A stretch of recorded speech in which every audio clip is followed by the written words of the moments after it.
మత్తయి సువార్త 2వ అధ్యాయం. రాజైన హేరోదు దినముల యందు యూదయ దేశపు బెత్లెహేములో యేసు పుట్టిన పిమ్మట, ఇదిగో, తూర్పు దేశపు జ్ఞానులు యెరూషలేమునకు వచ్చి, యూదులు రాజుగా పుట్టినవాడెక్కడ ఉన్నాడు? తూర్పు దిక్కున మేము ఆయన నక్షత్రము చూచి ఆయన పూజింప వచ్చితిమని చెప్పిరి. హేరోదు రాజు ఈ సంగతి విన్నప్పుడు అతడును అతనితో కూడా యెరూషలేము వారందరూ కలవరపడిరి. కాబట్టి రాజు ప్రధాన యాజకులను, ప్రజలలో నుండి శాస్త్రులను అందరినీ సమకూర్చి క్రీస్తు ఎక్కడ పుట్టునని వారిని అడిగెను. అందుకు వారు, యూదయ బెత్లెహేములోనే, ఏలయనగా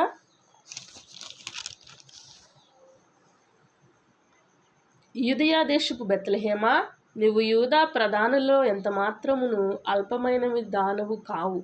ఇజ్రాయేలును నా ప్రజలను పరిపాలించు అధిపతి నీలో నుండి వచ్చును అని ప్రవక్త ద్వారా రాయబడి ఉన్నదనిరి. అంతటా హేరోదు ఆ జ్ఞానులను రహస్యముగా పిలిపించి ఆ నక్షత్రము కనబడిన కాలము వారి చేత పరిష్కారముగా తెలుసుకుని, మీరు వెళ్ళి ఆ శిశువు విషయమై జాగ్రత్తగా విచారించి తెలుసుకొనగానే నేనును వచ్చి ఆయనను పూజించినట్లు నాకు వర్తమానము తెండని చెప్పి వారిని బెత్లెహేమునకు పంపెను. వారు రాజు మాట విని బయలుదేరిపోవుచుండగా, ఇదిగో, తూర్పు దేశమున వారు చూచిన నక్షత్రము ఆ శిశువు ఉండిన చోటి మీదకి వచ్చి నిలుచు వరకు వారికి ముందుగా నడిచెను. వారు ఆ నక్షత్రమును చూచి అత్యానంద భరితులై ఇంటిలోనికి వచ్చి తల్లి అయిన మరియను ఆ శిశువును చూచి సాగిలపడి ఆయనను పూజించి తమ పెట్టెలు విప్పి బంగారమును, సాంబ్రాణిని, బోళము కానుకగా ఆయనకు సమర్పించిరి. తర్వాత హేరోదునొద్దకు వెళ్ళవద్దని స్వప్నమందు దేవుని చేత బోధింపబడిన వారు మరియొక మార్గమున తమ దేశమునకు తిరిగి వెళ్ళిరి.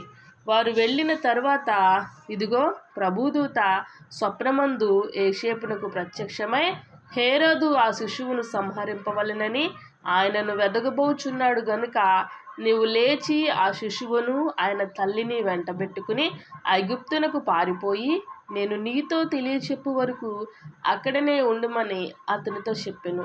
అప్పుడు అతడు లేచి రాత్రివేళ శిశువును తల్లిని తోడుకుని ఐగుప్తునకు వెళ్ళి, ఐగుప్తులో నుండి నా కుమారుని పిలిచితిని అని ప్రవక్త ద్వారా ప్రభు సెలవిచ్చిన మాట నెరవేర్చబడినట్లు హేరోదు మరణము వరకు అక్కడ ఉండెను. ఆ జ్ఞానులు తన్ను అపహసించిరని హేరోదు గ్రహించి బహు ఆగ్రహము తెచ్చుకుని, తాను జ్ఞానుల వలన వివరముగా తెలుసుకొనిన కాలమును బట్టి బెత్లెహేములోను దాని సకల ప్రాంతములలోనూ 2 సంవత్సరములు మొదలుకొని తక్కువ వయసు గల మగపిల్లలందరినీ వధించెను. అందువలన రామాలో అంగలార్పు వినబడెను, ఏడ్పును, మహారోదన ధ్వనియు కలిగెను. రాహేలు తన పిల్లల విషయమై ఏడ్చుచు వారు లేనందున ఓదార్పు పొందనొల్లకయుండెను. ప్రవక్తైన యిర్మీయా ద్వారా చెప్పబడిన వాక్యము నెరవేరెను. హేరోదు చనిపోయిన తరువాత, ఇదిగో, ప్రభుదూత ఐగుప్తులో యోసేపునకు స్వప్నమందు ప్రత్యక్షమై, నీవు లేచి శిశువును తల్లిని తోడుకుని ఇజ్రాయేలు దేశమునకు వెళ్ళుము. శిశువు ప్రాణము తీయజూచుచుండిన వారు చనిపోయిరని చెప్పెను. అప్పుడు అతడు లేచి శిశువును తల్లిని తోడుకుని ఇజ్రాయేలు దేశమునకు వచ్చెను. అయితే అర్కెలాయు తన తండ్రి అయిన హేరోదునకు ప్రతిగా యూదయ దేశము ఏలుచున్నాడని విని అక్కడికి వెరచి స్వప్నమందు దేవుని చేత బోధింపబడిన వాడై గలిలయ ప్రాంతములకు వెళ్ళి నజరేతను ఊరికి వచ్చి అక్కడ కాపురం ఉండెను. ఆయన నజరేయుడు అనబడినని ప్రవక్తలు చెప్పిన మాట నెరవేరినట్లు ఇలాగు జరిగెను. ఆమేన్.